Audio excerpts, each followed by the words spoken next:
¿qué se puede decir, qué se tiene que conocer y más importante aún, qué se tiene que hacer para que todo el mundo tenga equidad al momento de acceder a la justicia? Esa es una magnífica pregunta.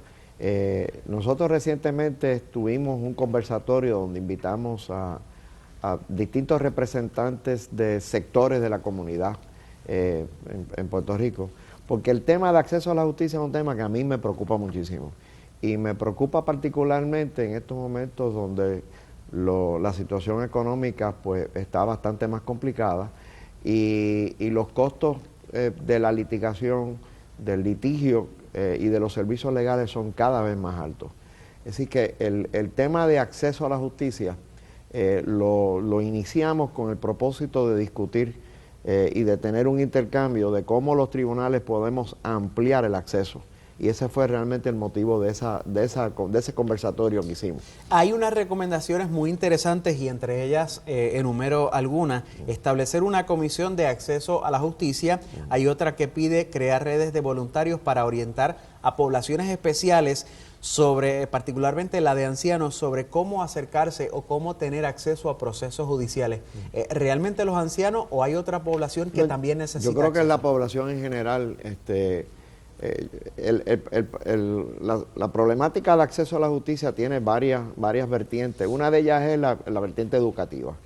Y yo creo que, por ejemplo, esta iniciativa que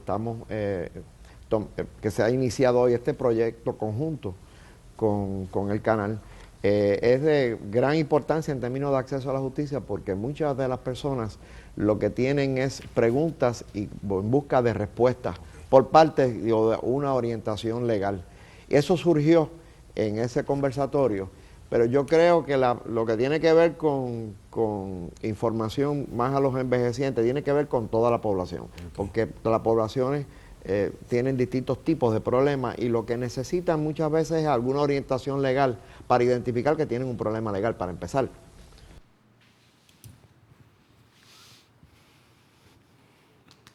Un programa jurídico. Saludos. Bienvenidos nuevamente a uno de los foros que el ilustre Colegio de Abogados y Abogadas de Puerto Rico ha organizado con motivo de su convención, la cual estamos celebrando en esta semana. Como parte de los diálogos que hemos tenido, hoy queremos participar en un diálogo que parecería de poca monta, poco problemático, como pasajero, el cambio de los tiempos y las culturas, pero que de repente es un tema muy profundo, muy complejo, sin contestaciones a las preguntas fáciles. Hoy vamos a hablar de la crisis en la toga, impacto de los desarrollos tecnológicos y sociales en la práctica de la abogacía, que nos lleva o nos fuerza obligatoriamente a hablar de cómo la tecnología crea o supera o cancela el trabajo de las abogadas y abogados de Puerto Rico, pero también transforma la relación de los llamados clientes, quienes participan ahora con otra voluntad, con otra capacidad, con otras destrezas, para enfrentarse a lo que ya es una práctica en los pasados 10 años de las relaciones pro se, por las cuales la gente participa directamente. La primera parte, la tecnología; la segunda versa sobre lo que es acceso a la justicia y si se puede prescindir de la figura del abogado o la abogada, que hasta el día de hoy ha sido la figura intermediaria entre los conflictos sociales de la gente y las instituciones advocadas a transformarlo.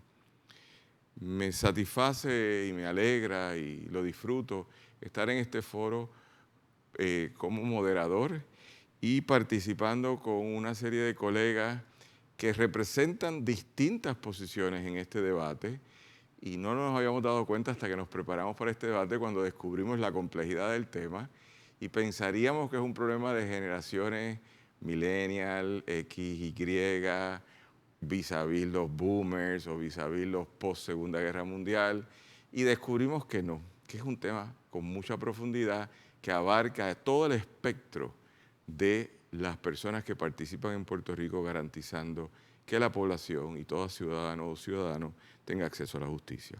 Por lo tanto, en el panel que hemos convocado para esta actividad, nos honra tener a la compañera Emily Colón, la licenciada Emily Colón, quien es la directora del Instituto de Educación Práctica del Colegio de Abogados y Abogadas de Puerto Rico, y que desde mi perspectiva, más allá de ser una amiga, es una de las personas que yo le he puesto atención porque maneja mejor rúbricas de análisis de qué pasa en las redes sociales en una dimensión que no habíamos pensado, que es la educación jurídica y los accesos a la justicia que se están dando por ahí.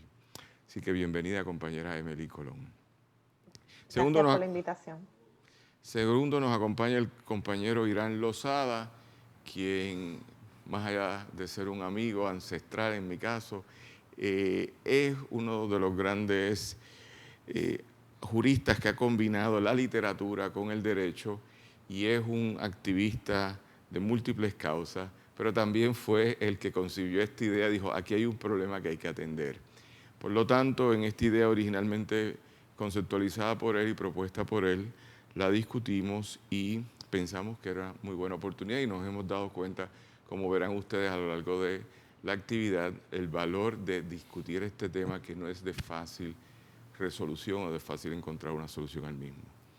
Y finalmente nos acompaña el compañero Eduardo Villanueva, quien, pasado presidente del Colegio de Abogados y Abogadas de Puerto Rico, activista por los derechos humanos, activista por las causas justas de la nación y la patria puertorriqueña, y quien es también otro fogoso debatiente de este tema, que no lo habíamos visto así, pero anoche lo descubrimos cuando nos preparamos y nos pareció muy interesante lo que cada uno tenía que decir, sobre todo en el manejo de las estadísticas, de cómo la tecnología ha transformado nuestros entendidos de lo que es la práctica del derecho y nuestros entendidos de lo que es el acceso a la justicia.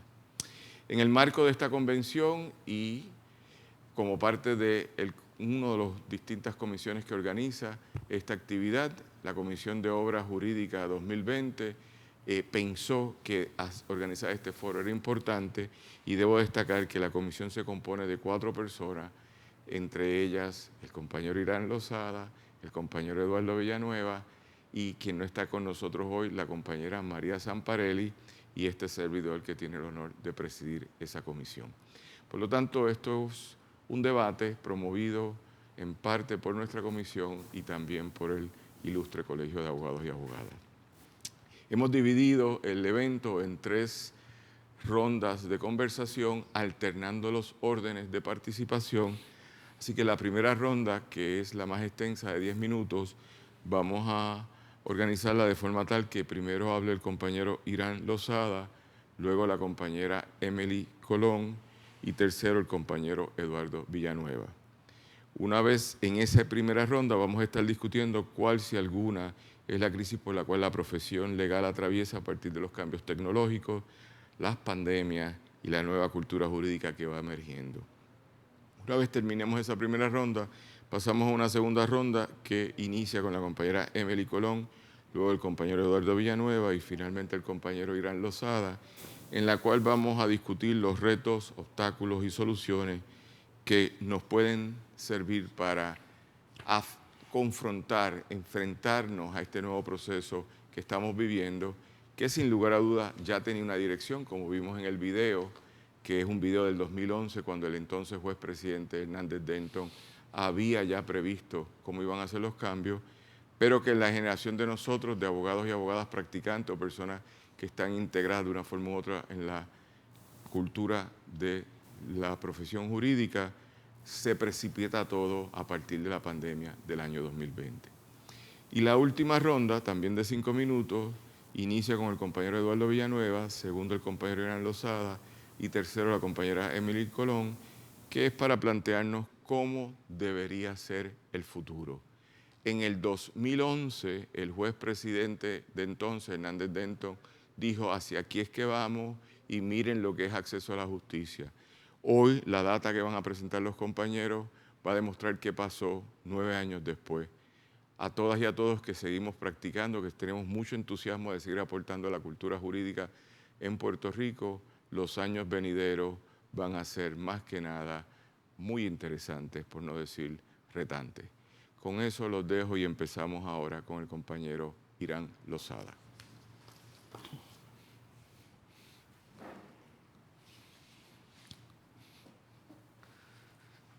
Saludos, y si me permiten los compañeros, me quito la mascarilla y mantengo la distancia social correspondiente. Saludos a Daniel Nina, saludos a Tuto Villanueva, la compañera Inabel Colón, productora de estos videos, y a la compañera que participa, también compañera Colón.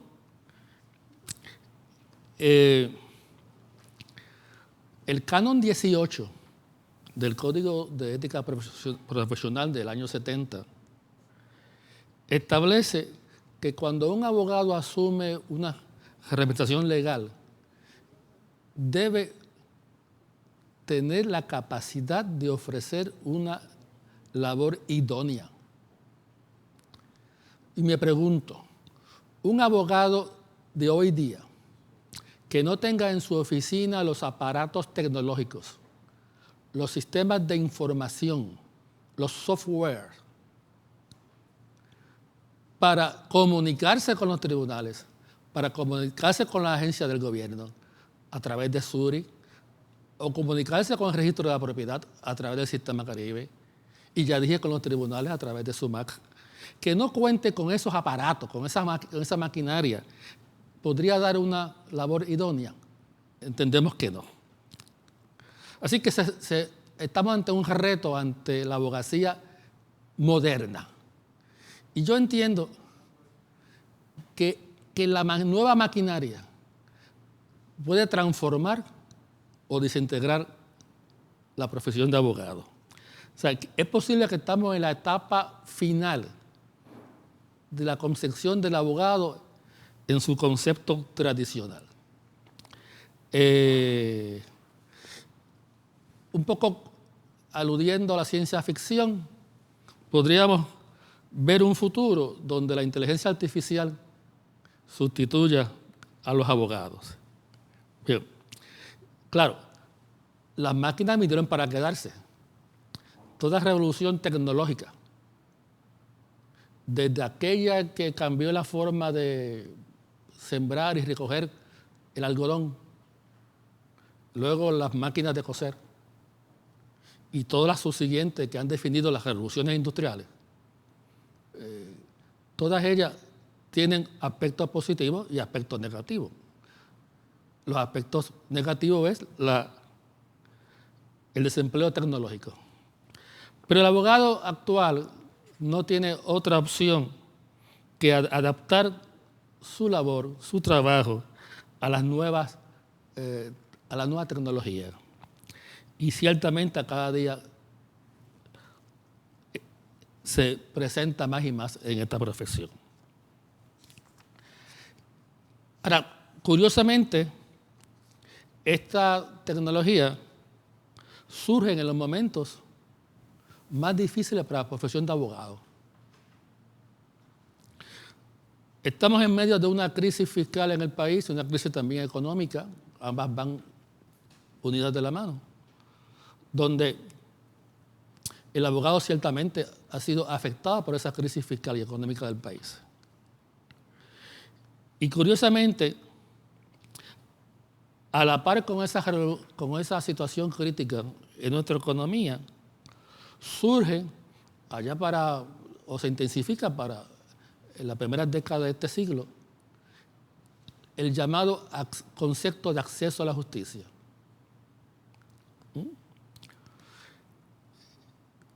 Y eso se trata de promover que las clases pobres e indigentes tengan acceso a la justicia, a los tribunales, a la agencia del gobierno, etcétera, etcétera. Lo curioso es que gran parte de la concepción del acceso a la justicia, de lo cual no tenemos ningún problema en cuanto a su aspecto educativo, como señaló en el video que observamos del juez presidente Hernández Denton, sino es preocupante que gran parte de esa concepción de acceso a la justicia se configura sin la presencia del abogado. Aparentemente se concibe de tal forma que el ciudadano pueda prescindir del abogado y pueda acudir al tribunal por derecho propio o pro se. Según las estadísticas, entre los años 2012 y 2015,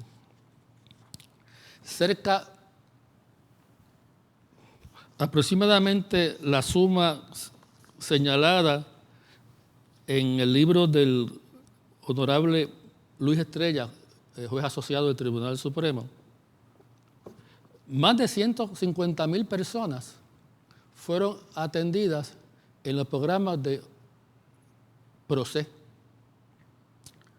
Me pregunto si eso significó que 150,000 personas fueron 150,000 clientes menos que tuvieron los abogados en esa década de principio y segundo década del siglo XXI. En la medida en que se concibe el acceso a la justicia, es la presencia del abogado. O sea, es una ecuación donde elimina al abogado en el acceso a la justicia. Bien, y eso es preocupante. Podría haber otra concepción del acceso a la justicia que mantenga en la ecuación al abogado. ¿Ok? Esta es una profesión muy digna. A pesar de los avances tecnológicos, seguimos siendo el instrumento, el guardián de los derechos constitucionales de las personas en Puerto Rico. Seguimos siendo ese instrumento perentorio que ayuda al ciudadano a soportar los asuntos insoportables del gobierno, del Estado y la relación social. Esa función del abogado, guardián de los derechos humanos, va unida históricamente a la figura del abogado.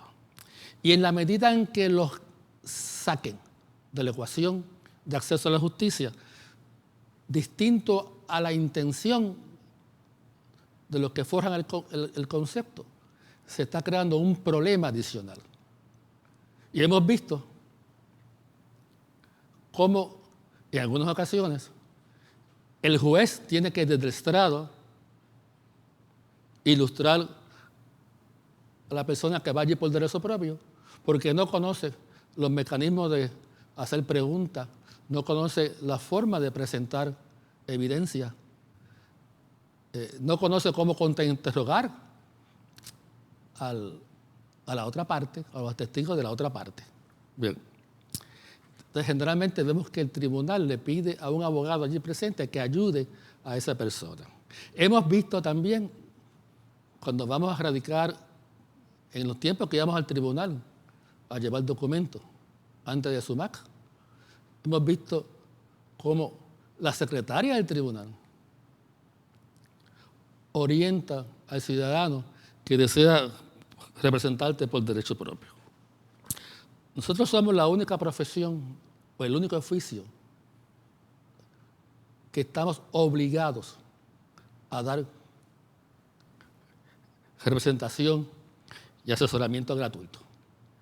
Ni los panaderos, ni los carpinteros, ni los médicos están obligados a dar ayuda, asesoramiento legal gratuito.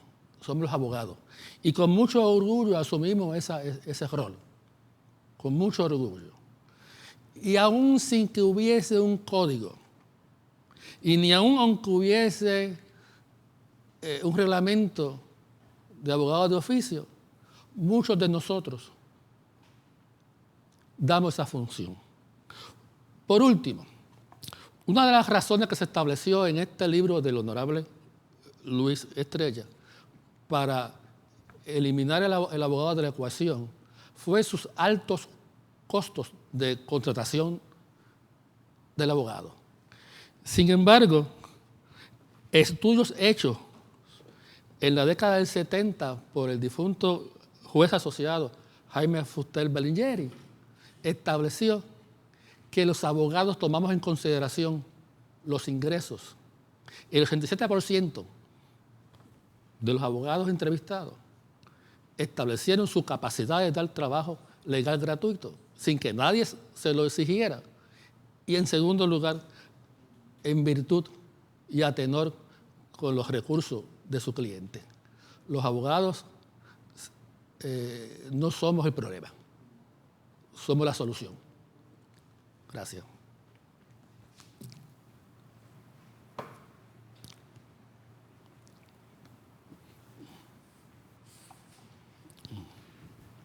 Bien, muchas gracias al compañero Irán Lozada, quien abre el debate desde una perspectiva muy interesante, pero con ciertas consideraciones de líneas que podríamos entonces reflexionar. Por un lado, creo que es importante pensar que hay tres problemas. Uno, la tecnología. Dos, el concepto de acceso a la justicia que se expande y entonces tiene una tercera consecuencia, que es el rol de los abogadas y abogadas en ese nuevo acceso a la justicia, donde todo indica que empiezan a ser relegados. Y traigo atención a algo que dice el compañero, una de las plataformas que más se está invirtiendo, que debe salir próximamente, es una plataforma que hace la multinacional Lenovo IBM sobre la sustitución inteligente de las prácticas legales de los abogados y abogadas, no por seres humanos, sino ahora en un software que podría controlar la situación. Y segundo, la tendencia global de todos los bufetes, que es prescindir de abogados y abogadas porque prefieren tener paralegales, que son mucho más baratos y les ahorra, y es un abogado por 10 paralegales que producen lo mismo. Así que hay una tendencia de que esa figura va cambiando su función y tiene el primer reto, que es la tecnología, que la puede destruir o reinventar. Pero segundo, en el caso de Puerto Rico, la política pública desde hace 10 años ya, 2010-2011 del Tribunal Supremo, de que se desarrollen más programas por propio derecho donde la gente común de a pie pueda ir a comparecer a los procesos judiciales en lo que sería o se cataloga como la legislación pro se o el activismo jurídico pro se por propio derecho. Con ese planteamiento, antes de escuchar a la compañera Emily Colón, quisiera saber si Eduardo o usted, Emily, tiene alguna pregunta o algún comentario a lo que dijo el compañero Irán. No. ¿Y usted? Ok, pues vamos a escucharle usted ahora, compañera, por favor. Saludos a todos y a todas. Continuando la evaluación que hizo el compañero Lozada, quisiera iniciar primero con analizar un poco el nombre del foro, Crisis en la Toga, impacto de los desarrollos tecnológicos y sociales en la práctica de la abogacía. Cuando el licenciado Nina nos extendió la invitación, yo le digo, tengo reparos con el nombre porque está presuponiendo una conclusión. Y realmente seguimos conversando y anoche cuando estábamos conversando con los demás compañeros, realmente lo que estamos invitando es a una reflexión para que cada uno de nosotros o nosotras podamos llegar a las conclusiones y tener elementos de juicio para poder determinar si en efecto hay una crisis. Ciertamente para hacer estos análisis es necesario ponernos desde diferentes ópticas. Número uno, lo que es la evolución natural del mundo, del universo y de la cual nosotros como abogados y abogadas no estamos exentos.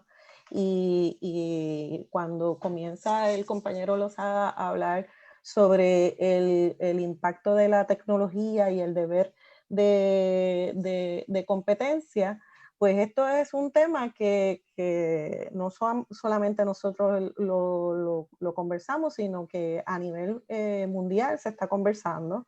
Tan es así que en el caso de todo Estados Unidos y Canadá, la American Bar determinó que iba a enmendar sus reglas modelos para incluir como parte de la educación jurídica mandatoria asuntos que tienen que ver con la competencia tecnológica, y no solamente con la competencia tecnológica, sino también con la obligación de conocer otros aspectos como lo que tiene que ver la administración de una oficina.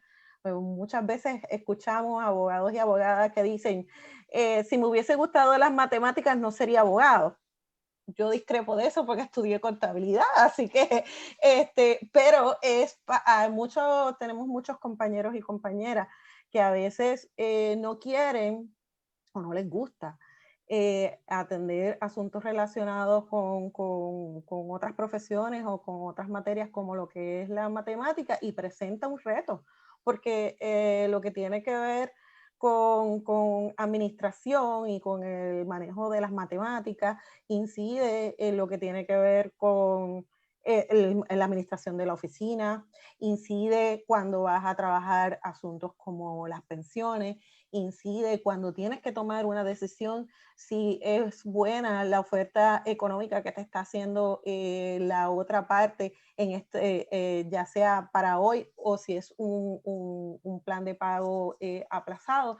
Así que llevamos muchos años transformándonos como profesión, y donde se nos está solicitando que no solamente tengamos que saber de derecho, sino que para representar adecuadamente a nuestros clientes es necesario conocer de muchas áreas adicionales. A eso se suma que la introducción o el uso de la tecnología en diferentes facetas de nosotros como abogados, que cada vez es más típico, y no solamente aquí en Puerto Rico, sino también a nivel mundial. ¿Por qué?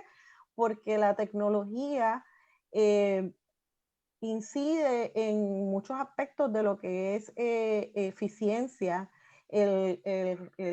atender asuntos de una manera más ágil, y es como empecé inicialmente, es parte de la evolución histórica que tenemos. Ahorita habló Irán de las máquinas de coser. Inicialmente se hacían escrituras a mano, luego empezaron las maquinillas, después llegaron las maquinillas electrónicas, después llegaron los word processors, llegaron las computadoras, y así sucesivamente. Así que si existe una crisis o no, pues eso ustedes cada uno determinarán desde su punto de vista cuando terminemos este foro, pero sí es bien importante que también veamos que lo que puede estar sufriendo o pasando algún compañero o compañera puede ser muy distinto a lo que pueda estar sufriendo otros compañeros, ya sea por la generación, por sus circunstancias personales, y que inciden en el enfoque que nosotros tenemos cuando estamos ejerciendo. Entre ellos, lo que tiene que ver con el factor económico. No podemos hablar y no podemos hacer un análisis si no tomamos en consideración cuánto nos está afectando la crisis económica del país a nuestra profesión, pero no solamente nos afecta a nosotros, también afecta a los clientes y su capacidad para poder pagar los honorarios. No. Por otro lado, conforme ha avanzado el tiempo y desde que existen los buscadores de información como lo que es el Google, pues las personas, la persona común y corriente, tiene un acceso a una información que antes no tenía. Y que eso provoca que entonces la persona, en caso de no tener la disponibilidad económica o el factor económico, trate de educarse inicialmente antes de contratar un abogado. Pues en términos de lo que tiene que ver con el deber de competencia, ciertamente también tenemos que analizar cuánto afecta lo que es la capacidad de cada uno de nosotros para poder adiestrarnos, para poder evolucionar y aprender cosas nuevas. Eso va a depender de cada uno, eso no depende ni tan siquiera de la edad. Tenemos personas que, en el caso de nosotros que damos educación jurídica continua, hemos tenido experiencia con abogados de hasta 80 años que manejan muy bien la tecnología. Así que no estamos hablando de un asunto meramente de edad o generacional, sino más bien de la capacidad que tenemos para adaptarnos a los retos que nos trae el día a día. Y ciertamente también tenemos un reto en cuanto a lo que tiene que ver con cómo podemos hacer que nuestros servicios como abogados y abogadas tengan un balance de valor y costo, y que sea atractivo hacia nuestros clientes, porque por un lado nosotros tenemos unas responsabilidades económicas que las tiene la persona común, pero también tenemos unos retos, especialmente las últimas generaciones, de un préstamo estudiantil que es altísimo, que conocemos abogados y abogadas que pueden estar pagando $1,200 mensuales en un préstamo estudiantil. Eso es una casa. Y cuidado, sí, mucho más. Así que ciertamente nos plantea y nos trae la interrogante si verdaderamente las universidades están preparando a los estudiantes de derecho y futuros abogados y abogadas para enfrentar los retos que trae la profesión, y si verdaderamente el mercado, la demanda que hay, va a ser lo suficientemente elástica para que todos esos abogados y abogadas que se van a graduar puedan vivir de esto. Así que para finalizar también quisiera hablar sobre el planteamiento sobre el acceso a la justicia. El acceso a la justicia es algo que tenemos que mirarlo desde diferentes ópticas, porque el Canon 1 nos establece una obligación, así que nosotros cuando entramos a la profesión sabemos que tenemos unos compromisos con el acceso a la justicia versus las necesidades de las personas. Ahora bien, eso también nos llama a una reflexión de hasta dónde llega el acceso a la justicia, qué es el acceso a la justicia y cómo nosotros los abogados y abogadas podemos continuar insertados en esta ecuación y no excluidos de la misma. Hay personas que entienden que el acceso a la justicia eventualmente lo que va a implicar es la necesidad menor de abogados y abogadas, y eso es parte de lo que debemos entonces analizar cómo podemos mantenernos en la ecuación.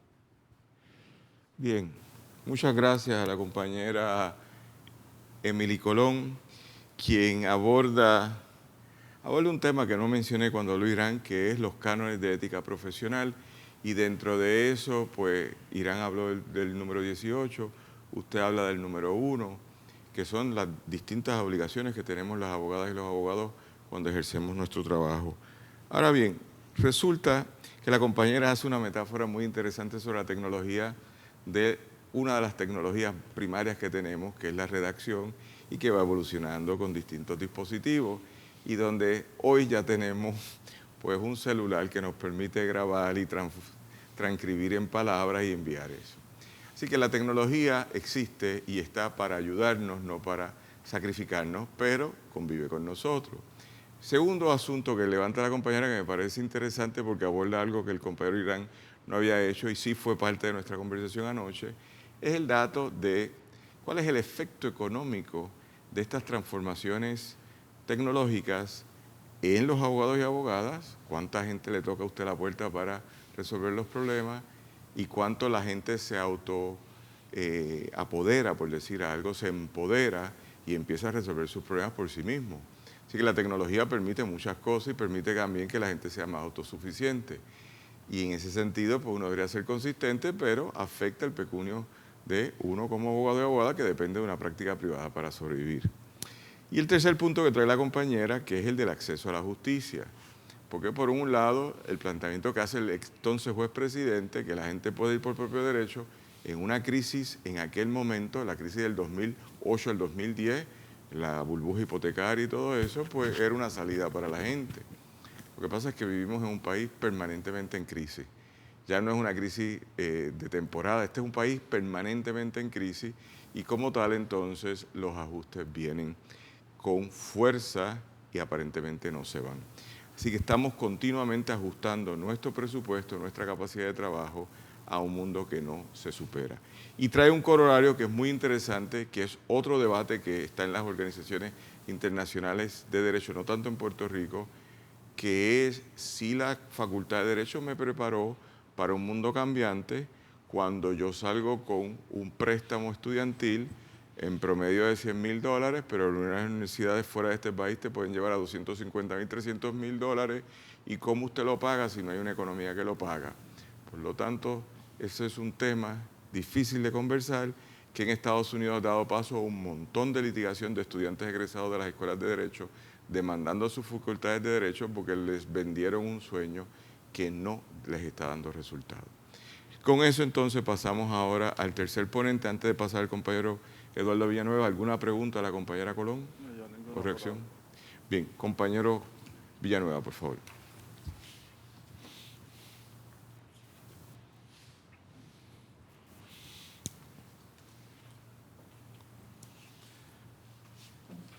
Amigas y amigos, compañeros y compañeras, yo creo que hay que pensar primero en qué quiere decir la palabra crisis, que se ha definido de muchas maneras, algunas veces como el punto más alto de una enfermedad y otras veces como una situación que aún intentando conseguir recursos para resolverla no se puede resolver. Yo creo que no estamos en una etapa irresoluble, pero sí estamos acercándonos a una etapa muy crítica.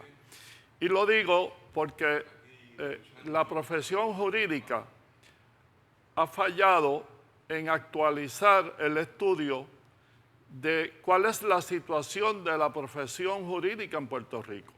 Aquí se han estudiado a los notarios, se han estudiado a los jueces, se han estudiado a los fiscales, pero los menos estudiados son los abogados que están ejerciendo como abogados. Yo me tomé la libertad de llamar al Tribunal Supremo para estar seguro de cuánta gente están activos en la profesión actualmente. Y me dieron el siguiente dato. Son, al día de hoy, 15,264.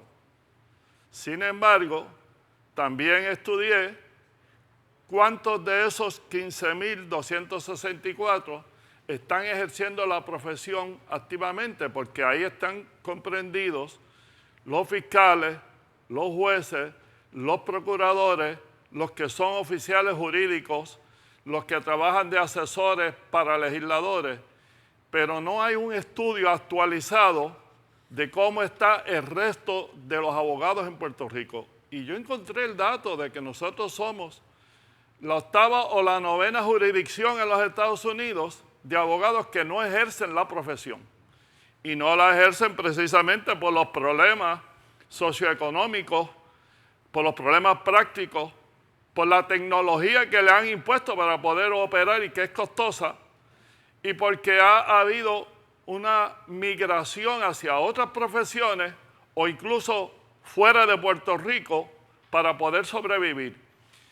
El problema de los préstamos es uno, pero hay otros problemas. Si miramos la práctica de los ambulance chasers, por ejemplo, que no ha sido atendida rigurosamente como debiera ser por el Tribunal Supremo de Puerto Rico, tanto en lo civil como en lo penal. Ha ocasionado que en los 8 distritos judiciales vemos cómo algunos abogados acaparan un área de la práctica civil o penal y lo que sobra para los demás abogados. El 60% de la litigación penal la tiene que asumir asistencia legal. El otro 40% es lo que queda para los abogados que están en la práctica privada y se reduce ese 40% mucho más por esa práctica que no está siendo fiscalizada adecuadamente de los ambulance chasers. Yo quiero darles el siguiente dato. Irán tiene oficina privada, yo la he tenido por 42 años en lo que la gente llama un pueblo de la isla. A mí nunca me ha gustado esa clasificación porque la isla es todo, el área metropolitana y los demás pueblos, pero miren, ustedes saben de los abogados que hay en Puerto Rico y de las abogadas, cerca del 40% están en el área llamada metropolitana, San Juan, Río Piedras, Carolina y Bayamón. Los demás están en pueblos pequeños de la isla, bueno, y Ponce. Cuando nosotros éramos colegiación compulsoria, más o menos en Ponce habían 700 abogados colegiados y en Bayamón habían 1.400 y en San Juan y Río Piedra habían más de 2.000. Lo demás es Mayagüez, Utuado, Adjuntas, Lares, Isabela, Quebradillas, Moca, San Sebastián, Orocovis, Corozal. Menos del 40% de los que están activos en la profesión están fuera del área metropolitana. Y la economía de esa área está muy paupérrima, muy empobrecida cada vez más. Aquí empezó una crisis económica en el 2006. Y usted sabe cuánto vale operar una oficina privada, lo que la gente llama un solo practitioner, un abogado que funciona solo o con un compañero o a lo sumo entre 3 compañeros. En pago de agua, de luz, de teléfono, si tienen una secretaria o un secretario, en pago de renta de oficina, en pago de materiales para las escrituras y para las mociones que haya que redactar cuando no está bajo el sistema de SUMAC, en pago de IRS, en pago de estimadas de Hacienda, lo mínimo que se gasta una oficina operada modestamente son $3,000.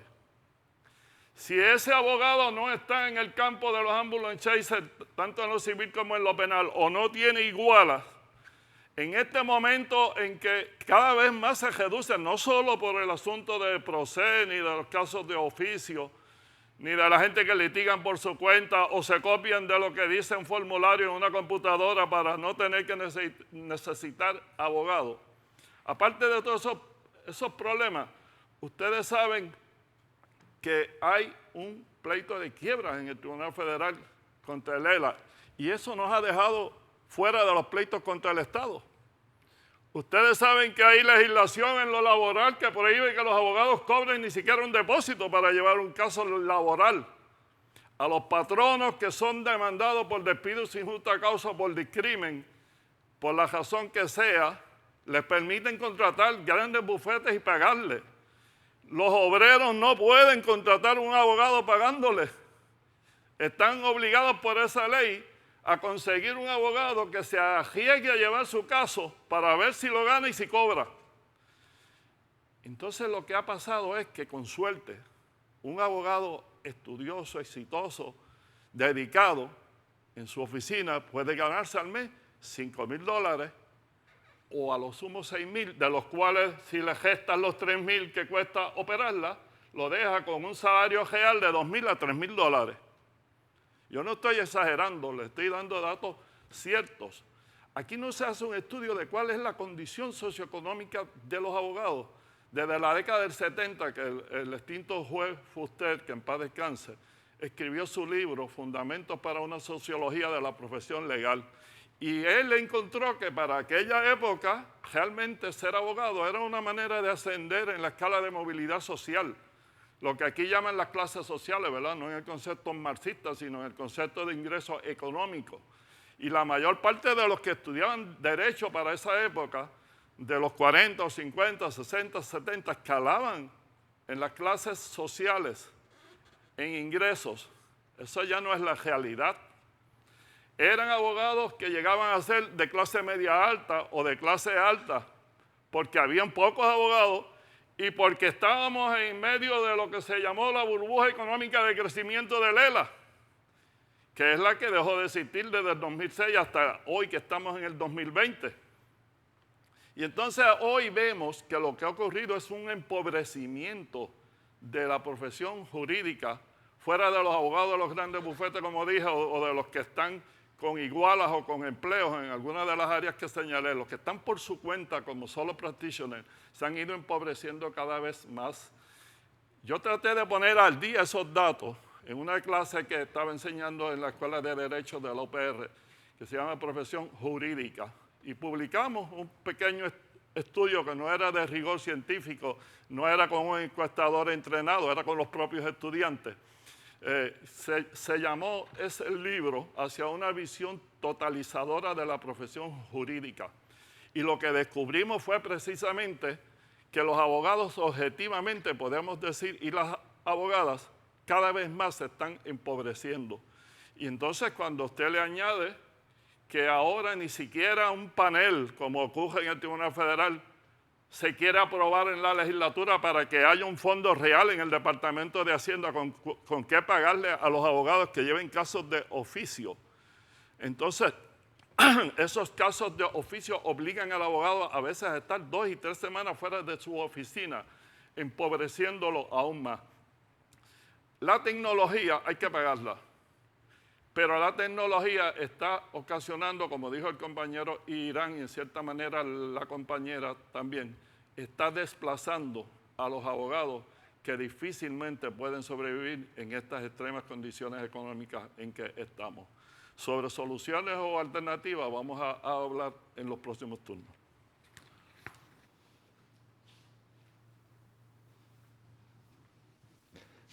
Muchas gracias al compañero Eduardo Villanueva y sobre todo que desde anoche que lo empecé a escuchar me empecé a alegremente entristecer porque la forma en que él nos los explica a mí me hace ver un retrato de la vida de todas y todos nosotros y él nos contaba anoche en la conversación cómo hay un empobrecimiento de una gente que tuvo la ilusión o tuvo el imaginario o lo vivió como un tipo de clase media por profesión que ya no se está sosteniendo. Así que él nos trae ahora un efecto de choque con la realidad, un reality check, donde nos plantea la tecnología, los accesos, la transformación del rol del abogado, se empieza a confrontar con otros problemas que ya venían, que es los costos operacionales para el 80% de los abogados y abogadas en este país que son practicantes en soledad o solo practitioners en sus propias oficinas o combinados, pero de forma individual, donde cada día más se hace oneroso. Cuando escuchábamos ahorita al juez presidente de aquel momento, del 2011, decir que los costos de la litigación hacen oneroso el acceso a la justicia, eso es una forma de ver el problema, pero hay otra forma, como plantea el compañero Villanueva, que es cuánto cuesta sostenernos para ser abogados o abogadas y mantener una oficina. Esto sin hablar del préstamo estudiantil del cual habló Emelisco Colón ahorita, que te sigue implicando. Por lo tanto, si tengo que generar $3,000 para sostener una oficina y con 5,000 vivo, menos 3,000, vivo con 2,000. Usted es un asalariado relativamente pago, ni bien ni mal, relativamente pago. Esa conversación no se ha puesto y él trae unas incidencias de las prácticas en Puerto Rico que no son éticamente correctas, que son de buscadores de casos que acaparan a otras personas. Esto es un tema que el compañero Eduardo lleva un tiempo hablando porque lo conozco y porque me ha hablado de esto sobre las regiones del noroeste del país, donde esto se perfila con más claridad en el caso de él, que lo puede ver así, pero se perfila en toda la isla. Así que tenemos unos problemas de fiscalización inadecuada de la práctica del derecho y sobre fiscalización excesiva o tal vez una intervención excesiva por parte del Tribunal Supremo sobre el quehacer de los abogados y abogadas, que como bien dijo Irán Lozada en su primer turno, es la única profesión que el poder inherente del Tribunal Supremo permite que lo regule usted de 8 a 5 cuando trabaja como abogado y de 5 a 8 de la mañana cuando es un ciudadano particular, siempre estaba en supervisión, y donde se le pide a usted que a nombre de los cánones de ética profesional usted ofrezca servicios cuando es necesario de forma gratuita, que nadie se opone, pero como dijo el compañero Eduardo Villanueva ahora en su ponencia, el problema es que si ya no doy abasto para sostener los gastos operacionales de una oficina y poder vivir y reproducirme, se podrán imaginar cuál es la consecuencia cuando me piden llevar, como pasa, un asesinato por oficio, no puedo cobrar y tengo que estar 2, 3 semanas fuera de mi oficina representando a esta persona dignamente. Es muy complicado el tema. Bien, ¿alguna pregunta al compañero Villanueva? Pues seguimos entonces, vamos a la segunda ronda. Empezamos con la compañera Emily Colón ahora. ¿Cuáles son los retos, obstáculos y soluciones a esta situación que ya hemos esbozado? Adelante. Pues nos preguntamos cuáles son los obstáculos, los retos y las soluciones, y esto pues tenemos que dividirlo en varios aspectos. Uno de ellos es, y como estamos hablando, el aspecto económico y lo que implica la carga económica de mantener una oficina.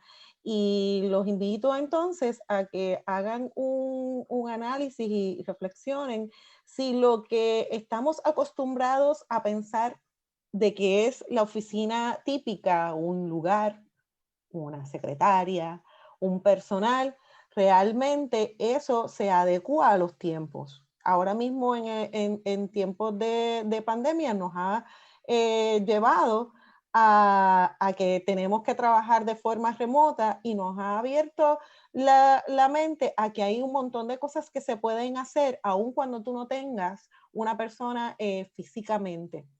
Y hay otras cosas que se pueden hacer hasta mucho más eficientes, aunque la persona no esté físicamente, y eso pudiera incidir en una disminución en lo que son los costos operacionales. Así que estos retos que nos están trayendo la crisis económica, la pandemia, los retos de la misma profesión nos lleva a hacer unas reflexiones de si lo que verdaderamente nosotros pensamos que debe ser o cómo debemos llevar nuestra profesión, cómo debemos montar nuestra oficina, verdaderamente es porque lo aprendimos y porque nos sentimos cómodos, o si realmente nosotros podemos trabajar de otras formas para que podamos estar económicamente mucho más cómodos y cumplir con nuestras responsabilidades.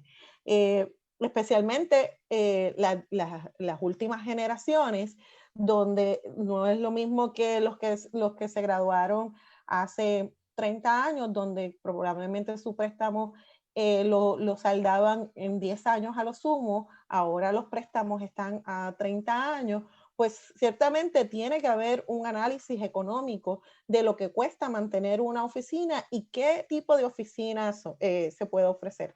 En mi caso en particular, yo me gradué y juramenté en el mismo periodo de la crisis y fui una atrevida y, y abrí oficina propia, abrí oficina propia, pero reconociendo los retos que había, que nos traía la economía, sabía que no podía pagar una secretaria. Y me llevó a que en un momento dado también las necesidades y las exigencias de los clientes empezó a cambiar, donde la necesidad no era de tenernos a nosotros en una oficina física, sino quería que el cliente quería que tú estuvieras disponible por teléfono, por mensajes, por correos electrónicos o incluso que te movieras a su lugar de trabajo y estaban dispuestos a pagar para ellos. Así que ciertamente el tener una oficina física o no es un análisis que tiene que hacer cada abogado y abogada porque eso tiene un costo. Eventualmente tomé la determinación de que mantener una oficina física que estuviera cerrada porque estaba visitando clientes todo el tiempo no era costo efectivo y me movía a una oficina virtual y eso me dio mucha comodidad económica sobre eso. Una de las cosas y lo planteó Eduardo y que en el colegio se ha debatido por muchos años es cómo podemos documentar realmente la necesidad económica de todos los abogados y abogadas del país. Y uno de los grandes retos que estamos teniendo es la falta de información. Se han tratado de hacer diferentes tipos de estudios, algunos informales, algunos más formales, pero la realidad es que al día de hoy no hay un instrumento, no hay un informe que haga un retrato de cuál es la verdadera situación económica de cada uno de nuestros abogados. Y yo he tenido diferentes conversaciones con compañeros y compañeras donde yo digo que si ese estudio se hiciera, probablemente va a reflejar de que hay muchos abogados que están en la tasa de nivel de pobreza. Así que no podemos crear soluciones firmes si no tenemos datos en los que podamos sustentar y crear nuevas oportunidades para asistir a nuestros compañeros de la profesión.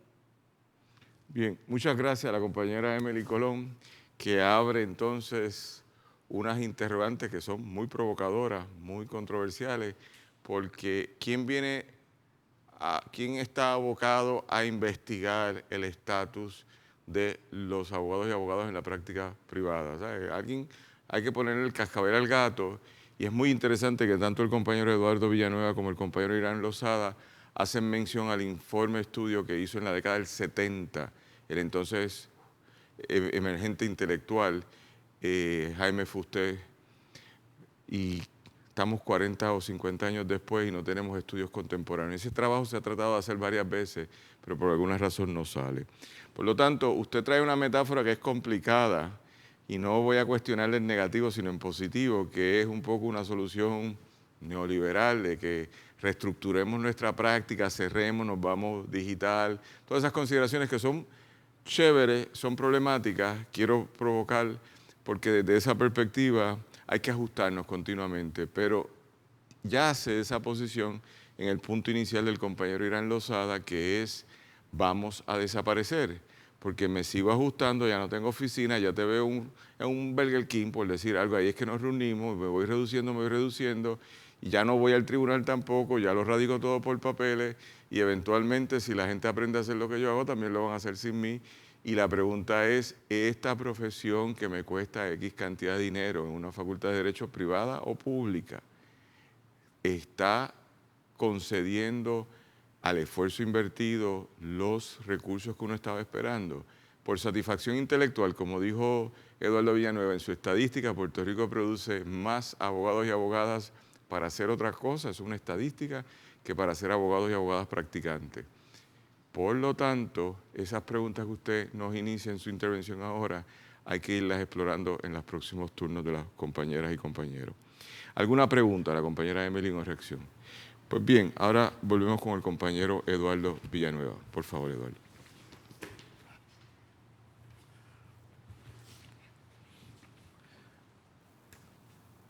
Voy a decir algo a lo mejor un poco irreverente, pero no queda remedio.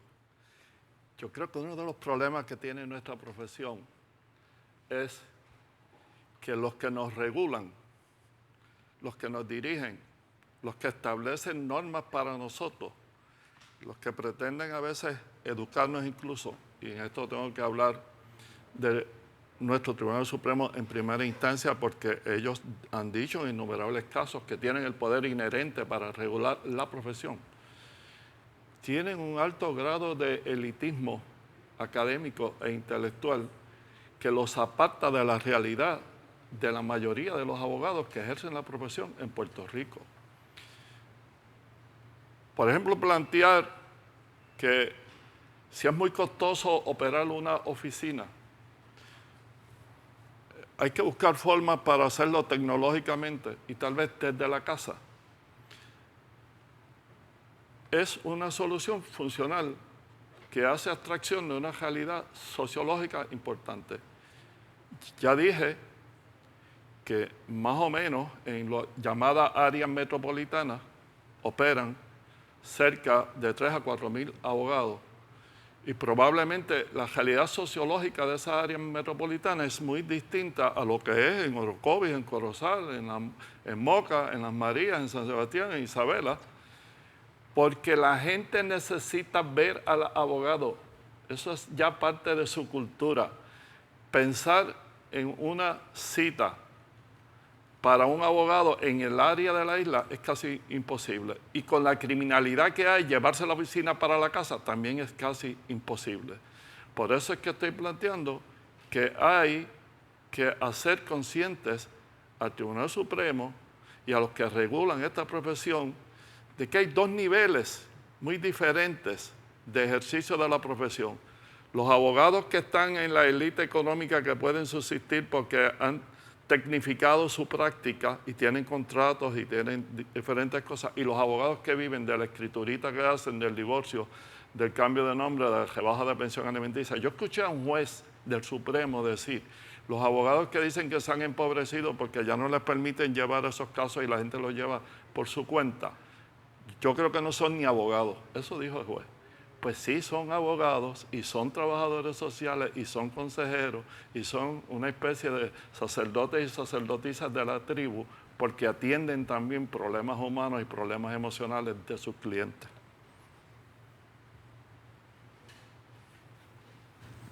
Bien. Gracias al compañero. ¿Quería redondear algún punto adicional? Porque veo... Un turno donde sacamos. Ok. Compañero, Tuto Villanueva nos trae un referente que lleva 2 turnos conversando, los abogados de la isla, vis-a-vis los de la otra isla, es como si hubieran 2 islas, pero también nos plantea algo interesante. ¿Cuál es la sociología de ser abogado o abogada en los puntos limítrofes de Dorado hacia allá, y de Cagua hacia allá, y de Carolinas hacia allá, que es lo que no sería el área metropolitana, y cómo se vive y se goza o se sufre allí? Y es interesante porque nos trae que los abogados y abogadas cumplen funciones sociales más allá de las jurídicas en los vecindarios. Yo hago una anécdota, yo tengo oficina en Santurce y en mi calle yo soy muchas cosas más que un abogado, porque la gente me busca a mí para hacer una carta, me busca a mí para una orientación sobre sus hijos, etcétera, por algún sentido de la ilustración primaria de que los abogados y abogadas saben de lo que la gente no sabe. Pero bien, con esa línea el compañero nos plantea que hay que repensar la forma de supervisar la profesión jurídica en Puerto Rico. Recientemente, en el caso que bajó esta semana, INRE Peyot, es un caso muy interesante donde el Tribunal Supremo se mete a discutir el artículo 1867 del Código Civil, que es el que planteaba que las querellas contra los abogados fuesen con un tiempo prescriptivo de 3 años, y dijo que no, que eso no le compete a la legislatura, eso es poder inherente de ellos. Por lo tanto, la querella el error que yo haya cometido hace 20 años atrás o 30 años me persigue eternamente. Por lo tanto, es una supervisión que tiene poderes muy grandes, vis a vis, no fiscaliza diariamente. Y en esa conversación que ha traído el compañero Villanueva, los procesos de fiscalización habría que repensarlos. Ya ellos, los compañeros, han traído varios asuntos, que es acceso a tecnología por igual. El Colegio de Abogados y Abogados ha planteado eso y tiene aquí en sus facilidades una sala de tecnología accesible para abogados y abogadas que sean miembros del colegio, pero también para aquellos que no son miembros del colegio que puedan venir. Y luego del huracán María, con la habilitación que se hizo de esta institución, con plantas eléctricas, con cisternas, etcétera, esta es una institución todoterreno ahora mismo que puede pasar un huracán y se mantiene de pie con tecnología hábil. Pero eso no nos permite examinar lo otro que ustedes han traído, que son los problemas del acceso y los problemas de garantizar que haya 150,000 casos de personas que por propio derecho presentaron sus reclamaciones, que transforma lo que es nuestra expectativa de la práctica. Y relacionando lo que dijo el compañero Tuto con lo que ha dicho la compañera Emily Colón, en el balance que tengamos que buscar, la pregunta que nos hacía Irán en los últimos días y en particular anoche cuando nos preparábamos, es si somos relevantes o no.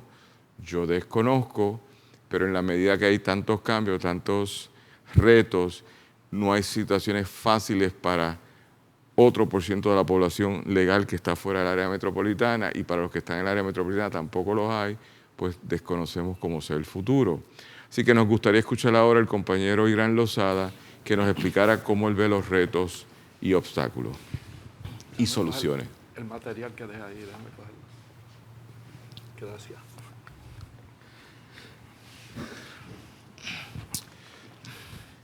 En mi primer turno hablé sobre el concepto de acceso a la justicia, según lo concibe el juez asociado Luis Estrella, en su texto Acceso a la Justicia, un derecho fundamental, un derecho humano fundamental. Y planteé, y también eso lo dijo la compañera Emily Colón, que nos parece que se concibe en primer lugar el acceso a la justicia como una ecuación donde debe sacarse al abogado del medio y permitir más y más al ciudadano convertirse en su propio abogado. No se ha estudiado aún todavía el impacto de eso. Hablé de que más de 150,000 personas fueron atendidas por las oficinas de PROCE, pero no sabemos cuál ha sido el impacto de esa práctica de litigante ciudadano. Yo creo que si se hace un estudio a fondo, se va a ver que en lugar de adelantar los procesos, los atrasa. Ahora, en deferencia al juez asociado, él también tiene un texto, una especie de adendum a su primer libro, Acceso a la Justicia, en el cual se llama la figura del notario como promotor de acceso a la justicia. Y en este texto destaca el rol del notario como garante de la fe pública. Y ese nicho de notario público no hay quien nos los pueda quitar, porque somos los únicos que podemos dar fe pública en las escrituras públicas, en los documentos públicos, en las negociaciones jurídicas, en los negocios jurídicos de traspaso de propiedades, muebles y sobre todo hay muebles. Eso es un nicho que aún no penetra una visión excluyente del abogado. Y me alegra mucho y espero que protejamos que este colegio de abogados, que las demás instituciones de notarios en Puerto Rico protejan más y más y más la figura, el valor y la importancia del notario. Por ahí espero que no se nos afecte nuestra profesión, nuestra carrera. ¿A qué invito yo? Invito, número uno, a reexaminar el concepto de acceso a la justicia. Yo creo que fue un error concebirlo sin la presencia del abogado. Y no es que no haya preocupación de los costos de la persona indigente. Fíjense que los jueces asociados y la juez presidenta del Tribunal Supremo hace unos meses atrás pidieron aumentos salariales porque había unos superávit en el presupuesto. Me imagino que fueron los ahorros por el no pago de la deuda pública. Ellos han pensado al fin y por fin en crear un panel de abogados, que el Estado le pague a los abogados para que representen ese 40% o quizás mucho menos, de acusados incluso de delitos menos graves. De suerte que el abogado no tenga el peso oneroso de darle representación pro bono sin paga alguna a este abogado y se descarte esa situación ciertamente paradójica. Yo he sido en mucho tiempo abogado de oficio y he visto este cuadro. El juez está cobrando las horas que está allí y el alguacil y el fiscal, menos el abogado de oficio. Hay que reexaminar el acceso a la justicia, hay que reexaminar el concepto de abogado de oficio, porque queremos dar un buen trabajo, pero no queremos regalar nuestro trabajo, a menos que sea sumamente necesario y con debidas regulaciones justas y apropiadas a esta situación que estamos viviendo.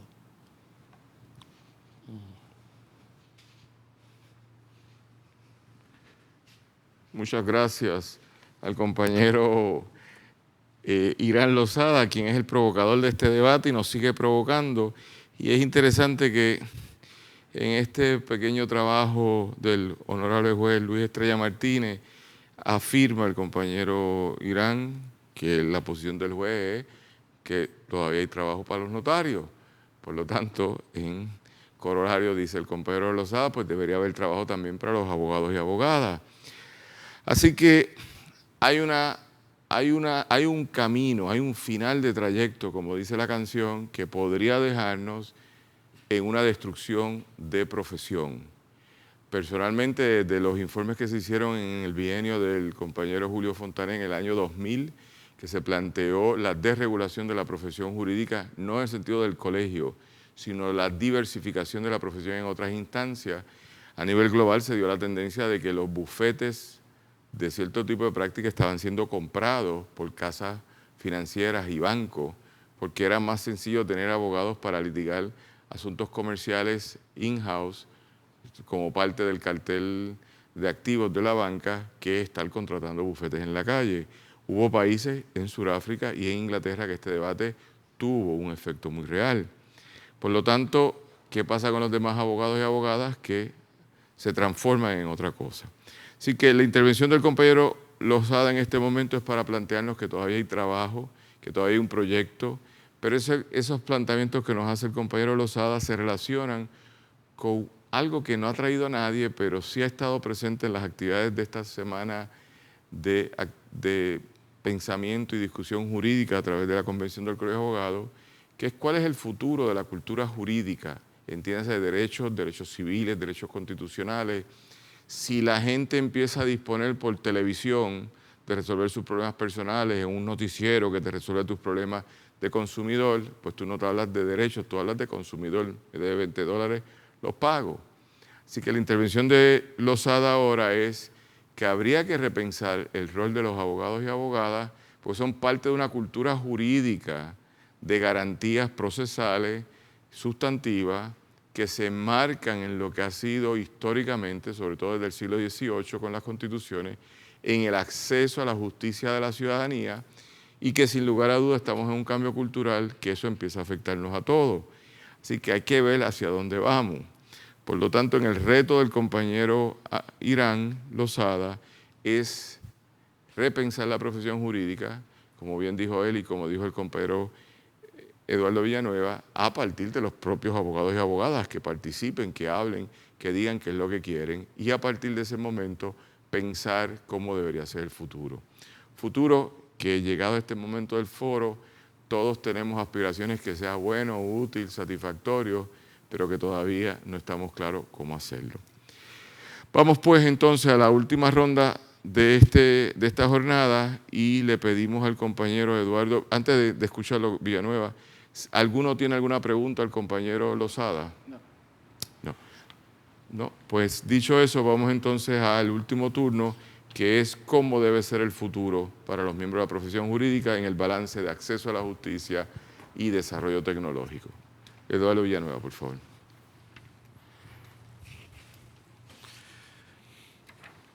Ahora es el momento de las propuestas. Quiero en justicia como señalé, que el Tribunal Supremo es quien regula la profesión y es quien impone sanciones y es quien examina que estemos al día en los créditos y en el uso de la tecnología.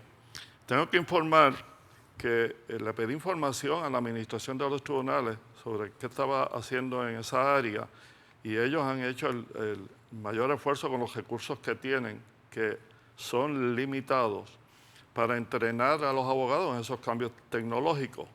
En el 2018 impactaron 765 abogados y en el 2019 1.087, pero eso suma 1.852.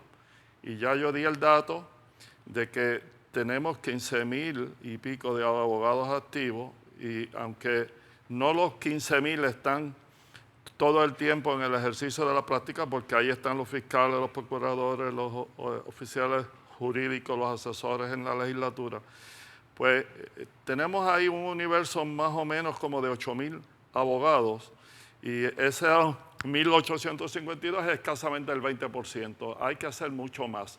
Yo creo que en cada una de las regiones judiciales, y aquí van mis propuestas, debía de haber, según se hizo aquí en el colegio, un cibercafé con computadoras y si uno le pide a las secretarias o le pide a la oficina de educación continua que lo ayuden a hacer una investigación o a conseguir una información para los abogados que no dominan la tecnología, se les ayuda. Eso debía de estar en las 8 regiones judiciales del país. Una oficina que por lo menos tenga 2 computadoras accesibles y algún personal entrenado para ayudar a los abogados que todavía no dominan bien SUMAC, ni SURI, ni Caribe, no pueden hacer un estudio de título por Caribe, ni saben cómo tener una teleconferencia por Skype o por Zoom. Pues se le puede entrenar, especialmente esas generaciones como la compañera Emily dijo, que son de unos 30 años, unos 40 años atrás, para que puedan adquirir esas destrezas que no tienen. Otra cosa que me parece a mí que es importante, según se le exige a los abogados que rindan servicios de oficio, conseguir en los 3 años los 25 créditos que nos cuesta mantenernos activos, el tribunal debía de imponer una cuota a los proveedores de servicios para educación continua, de oficio también.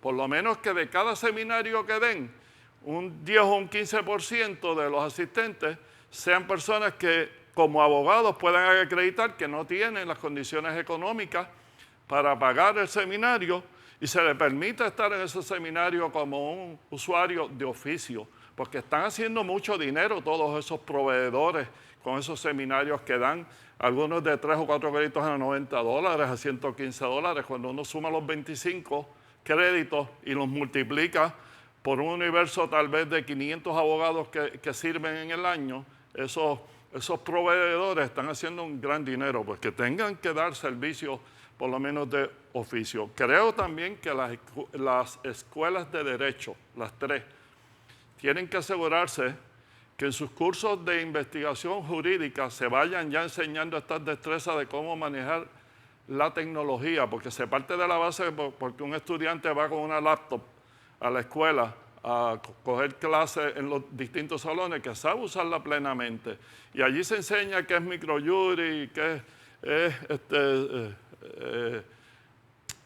el Tecnoservice y distintas cosas, pero no se aseguran de que ese estudiante sabe usar lo que le obligan los tribunales a usar para ejercer su profesión. Y creo incluso que en las clínicas, que ya es en el 3er año o en el 4.º año, si es nocturno, deben de asegurarse que ningún abogado sale de esa clínica si no sabe ya hacer un estudio de título por Caribe, si no sabe hacer una investigación, si no sabe usar SURIS, porque es una obligación que va a tener que asumir y enfrentar cuando esté en el ejercicio de la práctica de la profesión, y los abogados desventajados y las abogadas económicamente tal vez no van a poder entrenarse adecuadamente porque va a ser muy costoso para ellos. La notaría se subió a 9 créditos ahora Y eso es otro costo que se le añadió al ejercicio de la profesión, que muchos abogados suplen su práctica precisamente con el ejercicio de la notaría. Sobre eso tiene que haber cambio y sobre eso tiene que haber acceso a la justicia, no solo para el cliente, sino para el abogado también. Muchas gracias al compañero Irán Lozada, quien introduce un concepto muy interesante que es acceso a la justicia también para nosotros que somos los operarios. Eduardo Villanueva, perdón. ¿Qué nombre dije? Ay, perdóname, no, pero... Sí, no, perdóname en esa digresión. Pero es interesante plantearnos eso, porque aunque el Instituto de Educación Práctica sí lo ha hecho, y hay que destacar que han hecho hasta cursos por $10, $20, baratísimos, los otros proveedores, y no voy a entrar si es completamente cierto o no, que están lucrándose, porque creo que hay un problema de fondo mayor, que es que esta profesión está cambiando y esos procesos ya no son tan uniformes como fueron en una década anterior. Pero sería interesante explorar esa conversación. Así que el compañero nos plantea repensar lo que es el concepto de acceso a la justicia en todas sus dimensiones.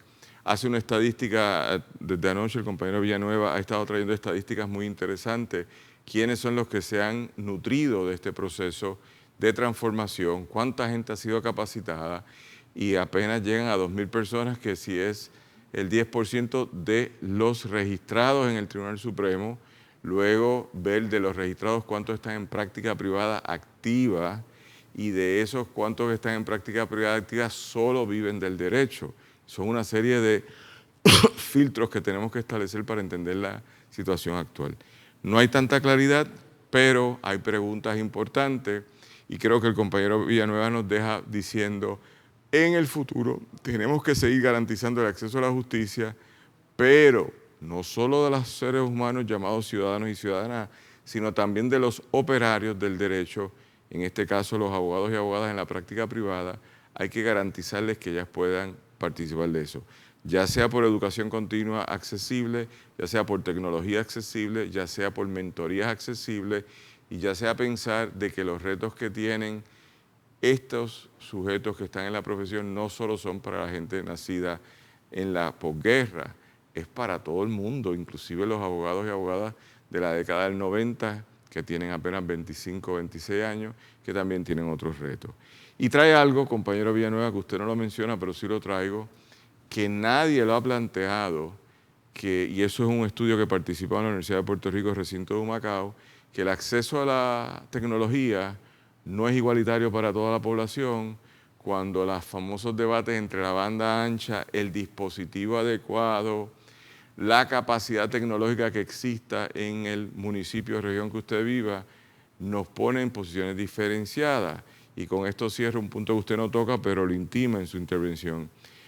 Todos estamos participando en distintas conferencias o videoconferencias judiciales y nadie ha dicho si han sido un éxito esas videoconferencias. Cuando la tecnología ha fallado en algunos momentos, se ha caído, no ha habido luz eléctrica, no hay sostén adecuado en las oficinas de algunos abogados y abogadas.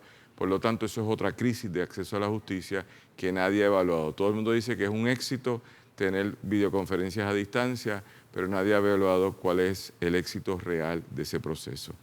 Lo dejo ahí para, antes de escuchar ahora al compañero Irán Lozada, si alguien tiene alguna pregunta o comentario al compañero Villanueva. No. Pues vámonos con el compañero Irán Lozada, por favor.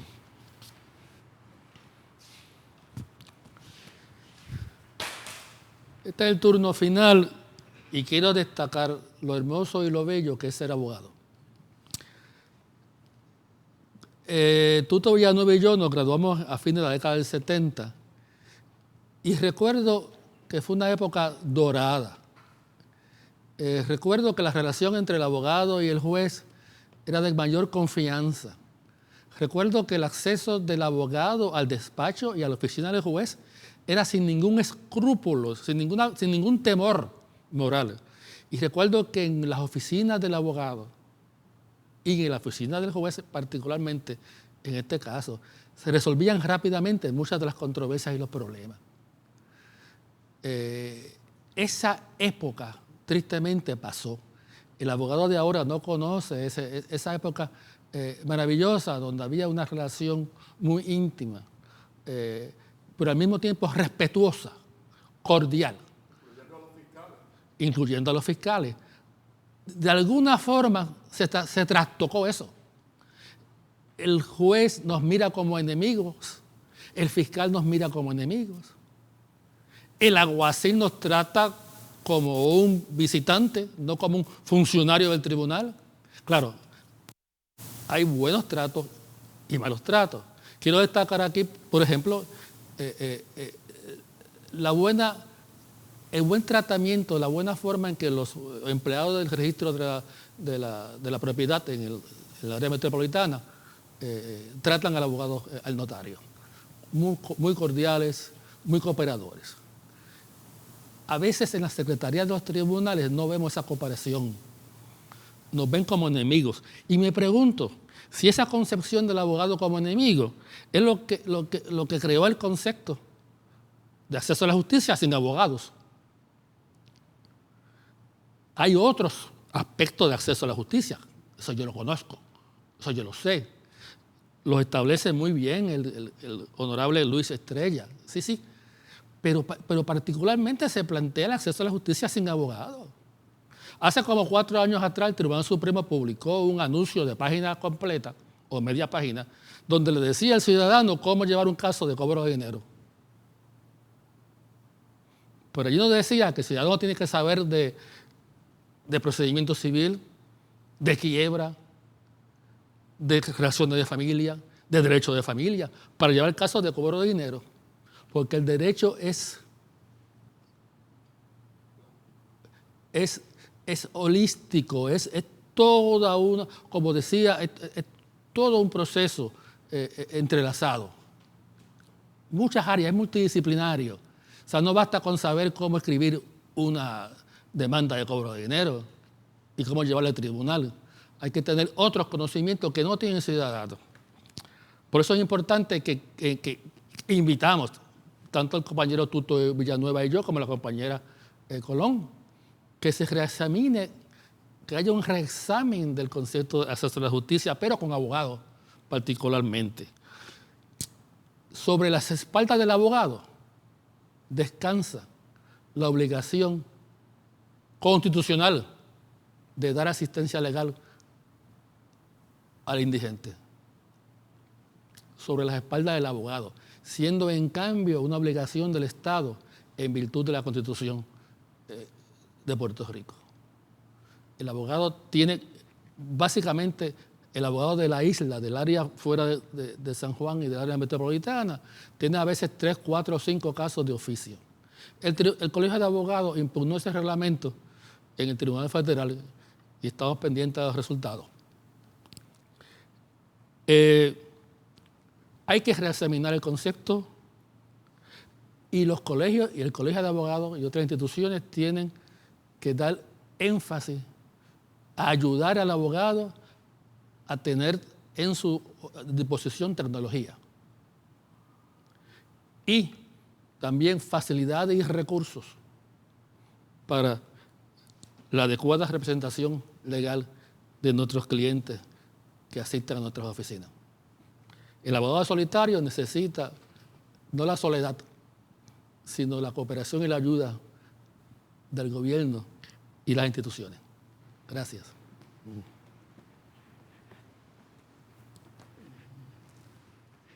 Gracias al compañero Irán Lozada, que hace un planteamiento filosófico que me hace pensar en Kafka, que hablábamos ayer, pero también en un trabajo que a lo mejor ellos conocen, tanto Tuto o Colón y Lozada, de Albert Camus, que es menos conocido, que también sobre una reflexión del derecho.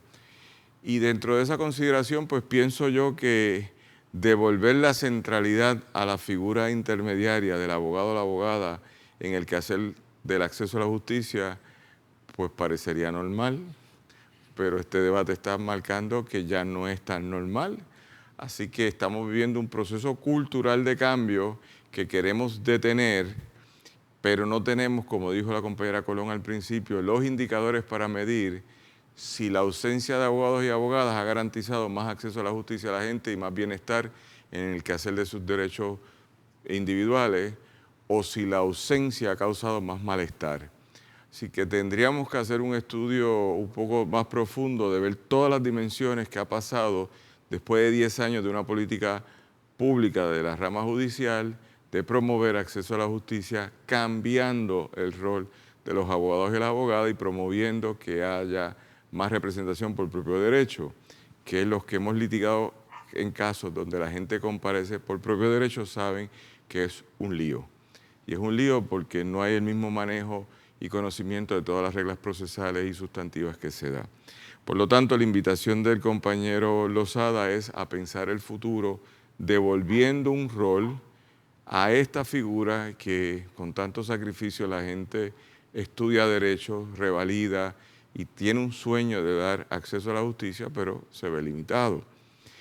Y eso sin contemplar, y lo reconoce él, que todavía no hemos resuelto los temas de la tecnología que nos crea un desbalance, no necesariamente porque no lo comprendamos, sino porque no todos tenemos la misma tecnología, que es un problema que nadie ha marcado.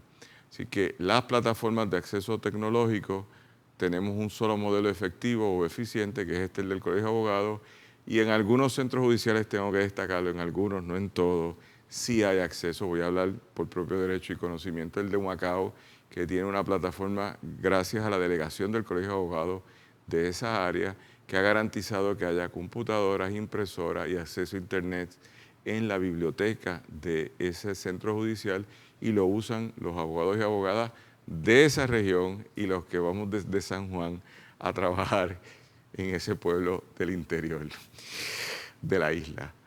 Vamos, antes de escuchar a la compañera Emily Colón, ¿alguien le tiene alguna pregunta al compañero Lozada? Pues pasamos al último turno de esta velada con la compañera Emily Colón. Por favor. Yo quisiera finalizar esta conversación con traer varias propuestas. Y primero es que para poder hacer un análisis apropiado, es necesario que logremos y que unamos esfuerzos para que se haga o se rehaga ese estudio económico y de las circunstancias de los abogados y abogadas aquí del país. Porque informalmente podemos pensar de que hay muchas personas que están activos en la profesión, pero realmente no están ejerciendo. ¿Cuántos se han ido de Puerto Rico? ¿Cuán grande es realmente el gremio que está activo? Sin saber esa información, no podemos evaluar alternativas concretas. De la misma forma, tenemos que conocer cuál es el estado económico de todos nuestros compañeros y compañeras, porque pedirle a alguien que sus ingresos no le dan para cubrir sus necesidades básicas, que regale su trabajo, es totalmente oneroso, pero realmente no tenemos un instrumento en estos momentos que certifique esa información. En términos de los retos a nivel de prácticas de derecho, hay unas áreas emergentes que son importantes atenderlas y que invito a nuestros compañeros y compañeras a que las examinen y las evalúen como nuevas oportunidades para desempeñarse, entre ellas lo que tiene que ver con la planificación de vida, que no debe ser un asunto de un mero testamento. Ahora estamos hablando con el crecimiento de los pacientes de Alzheimer, los poderes duraderos, etcétera. También tenemos que reconocer de que con los datos del censo, la población de 60 años o más es cada vez más creciente, así que tenemos que mirar cómo nosotros, abogados y abogadas, podemos enfocar nuestros servicios para atender esa población creciente y que no se va, porque lo que estamos viendo es que los ciudadanos más jóvenes de aquí de Puerto Rico tienen la capacidad y la disponibilidad para salir, pero nuestros ciudadanos o adultos mayores se están quedando. En términos de lo que son los retos de la tecnología, yo quiero compartir de que tanto el Instituto de Educación Práctica como el colegio estamos trabajando y batallando todos los días para hacer ente de cambio y asistencia para cada uno de ustedes. Como estaban mencionando, está el cibercafé o las oficinas disponibles para dar asistencia. En el caso de nosotros estamos ofreciendo cursos de educación en línea desde hace varios años ya, y aquellos abogados y abogadas que tienen la necesidad, que no saben manejar, nos llaman, concertamos citas y los apoyamos para que puedan aprender a utilizar la tecnología. La Comisión de Personas de Mayor Edad también tiene un proyecto donde enseña a abogados y abogadas a cómo utilizar las computadoras, cómo enviar correos electrónicos, cómo hacer búsquedas sencillas. Estamos ofreciendo talleres, pero ¿saben qué? Uno de los grandes retos es que las personas lleguen, que lleguen y que se aprovechen de los espacios que se están abriendo para que puedan haber nuevas oportunidades para ellos. De nuestra parte también, en el instituto estamos desarrollando programas donde estamos desarrollando abogados de interés público, personas que verdaderamente tienen la batalla y la lucha por los derechos civiles de nuestro país en diferentes facetas. Tenemos los proyectos de prevención de ejecuciones de hipotecas, tenemos los proyectos para darle asistencia a las personas y que puedan inscribir sus títulos, los proyectos de desastre. Esos proyectos cada día más se están convirtiendo en una nueva fuente no solamente de educación, sino también una fuente de ingresos, y no tenemos la menor duda de que nuestro gremio se enriquece con todos estos proyectos. Lo que queremos cerrar en el día de hoy es que no esperemos que el problema ya no tenga solución, sino que seamos parte de la solución y busquemos información, datos, y seamos parte de los ofrecimientos y apoyen los ofrecimientos que da tanto el Instituto de Educación Práctica como el Colegio de Abogados, y seguiremos siendo parte de la solución a todos estos problemas. Gracias a todos y a todas por estar aquí en el día de hoy. Gracias a la compañera Emily, que me hace recordar una anécdota muy sencilla y muy cómica de 1905, 1906, cuando se crean los primeros carritos Ford, que la gente los veía venir en la carretera, que era así de tierra, y los veía venir y decía, yo cruzo, porque en la física todavía no entendía el efecto, el valor de la velocidad de ese vehículo, así que te podrás imaginar la gente que hubo atropellada, ¿verdad? Pero luego, eventualmente, hoy, 100 años después, 120 años, los procesos, el distanciamiento y la relación con los vehículos de motor nos permite saber que la velocidad de ellos es superior a nuestra capacidad de desplazamiento y uno le tiene cuidado. ¿Por qué traigo esta anécdota? Porque en el manejo de la tecnología está ahí. Y por más que uno quiera, está ahí. Y ya aprendemos a usar el teléfono, y aprendemos a utilizar el teléfono celular, y ahora aprendemos a utilizar nuevas tecnologías de comunicación, que son tantas, el Messenger, el texto, el WhatsApp, las distintas plataformas, etcétera, y vamos poco a poco. Pero estamos en el momento del poco a poco, así que es un momento de transición, y es importante destacar la labor que ha creado la organización, el Colegio de Abogados y Abogadas de Puerto Rico, a través del Instituto de Educación Práctica, de procesos de intervención y defensa de la profesión y de establecer las bases para el uso adecuado de la tecnología, por procesos de capacitación que han hecho, por procesos de mentoría y por las facilidades que existen en este colegio, que hay que destacarlas, pues ya llevan un tiempo, que usted puede venir aquí a utilizar una serie de plataformas tecnológicas que están gratuitas para toda persona que sea colegiada y cómico, pero también para el que no sea colegiado y reclame que tiene necesidad. Así que hay un diálogo ahí, que no podemos decir que porque hay un carro no existen, los carros existen, que porque haya tecnología digital no existe, existe. Tenemos que convivir con ella y aprender a vivirla.